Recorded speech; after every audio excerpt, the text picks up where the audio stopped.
और आइए सबसे पहले बात करते हैं भारत की तरफ से जो कड़ा एक्शन लिया जा रहा है। जी हां, अगर बात की जाए, क्योंकि ना सिर्फ हम देखते हैं कि कैसे सरकार जो है एक्शन मोड में नजर आ रही है, अलग तरीके से अगर देखा जाए जो डेलीगेशन है वो अलग अलग देशों में जाएंगे। करीब 32 से 33 देश, जिसमें भारत के जो 7 डेलीगेशन हैं वो पहुंचेंगे और हर एक डेलीगेशन का नेतृत्व जो है अलग अलग नेता कर रहे हैं। और खासतौर से एक कड़ा संदेश देने की जो बात है वो जाहिर तौर पर इसमें की जा रही है, क्योंकि खासतौर से उनकी स्थायी समिति की जो बैठक है वो भी आज होगी। विदेश सचिव जो है वो ऑपरेशन सिंदूर की इसमें जाहिर तौर पर जानकारी भी देंगे। और इसके अलावा जब बात की जा रही है कैसे और क्या कुछ खास होगा, ये सारी बात आपको हम बताएंगे, क्योंकि आतंक के खिलाफ भारत का जो लगातार हम बात करें कि किस तरीके के एक बड़ा कदम जो है वो उठाया जा रहा है और कैसे जो खासतौर से यूएनएससी के जो देश हैं, यानी जब संयुक्त राष्ट्र परिषद के जो देश हैं उन तक भारत जो है वो अपनी बात पहुंचाएगा। खासतौर से 23 से 25 मई के बीच की अगर बात की जाए तो ये यात्रा शुरू होगी, जो कि काफ़ी अहम मानी जा रही है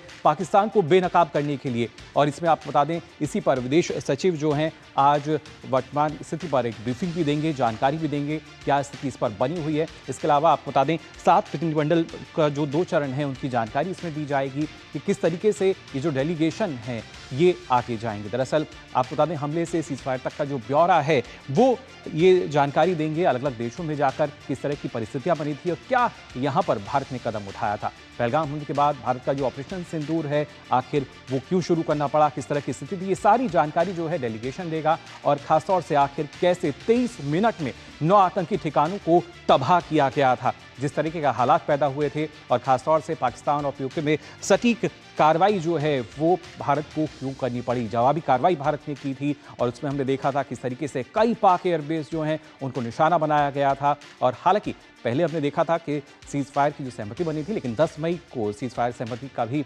जिक्र जो है उसमें किया जाएगा कि भारत ने पूरी विश्व की जो बात है उसको सुना समझा भी, लेकिन पाकिस्तान ने क्या किया और उसके बाद पाकिस्तान की जो सच्चाई है, पाकिस्तान का जो असल चेहरा है वो दुनिया के सामने लाया जाएगा। तो आपको बता दें 59 सदस्यीय डेलीगेशन जो है वो विदेश का दौरा करेगा। और खासतौर से पहले डेलीगेशन की अगर हम बात करते हैं, देखिए उसमें श्रीकांत शिंदे हैं, कनिमोझी हैं, संजय झा, जो कि जानकारी देंगे कि आखिर कैसे भारत ने अपना ऑपरेशन सिंदूर जो है उसको चलाया, किस तरह की आवश्यकता थी, अलग अलग देशों का ये रुख करेंगे। इसके साथ साथ 23 मई को जो दूसरा ब्रीफिंग सत्र होगा उसमें शशि थरूर, सुप्रिया सूले, वैजयंत पांडा, रविशंकर प्रसाद अलग अलग जो खासतौर से ग्रुप हैं उनका नेतृत्व करेंगे। ये भी अलग अलग देशों में जाकर बताएंगे कि क्या परिस्थितियां बनी थी और पाकिस्तान का जो कहीं ना कहीं एक ऐसा चेहरा है जो कि दुनिया के सामने लाना बेहद ज़रूरी है। पाकिस्तान एक फेक नैरेटिव के जरिए कहीं ना कहीं अपना चेहरा ढकने का प्रयास तो किया, कोशिश तो की, लेकिन भारत लगातार उसको बेनकाब कर रहा है और उसी में एक अहम कोशिश जो है वो की जा रही है। भारत जो है